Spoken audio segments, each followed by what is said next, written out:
সুজি বনাই আছো মই অকলে খাব কাৰণে কোন কোনে খাব মই সুজি বনাইছো কিচমিচ লগত টেস্টি মাছ দিম নিচিনা দেখিছো মোৰ আজি ৰাতিত খাজা এইটোৱে মই ৰাতি ভাত নাখাওঁ সুজি বনাই খাইছো মানে খাম বাৰু এতিয়া খাব লৈছো কিচমিচ লগত সুজি বনাইছো ইয়া গৰম পানী এইটো মোৰ গৰম পানী বইল কৰা হয়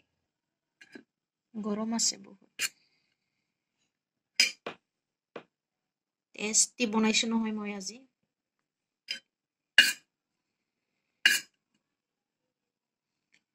খাবি কোনিবা কিচমিচ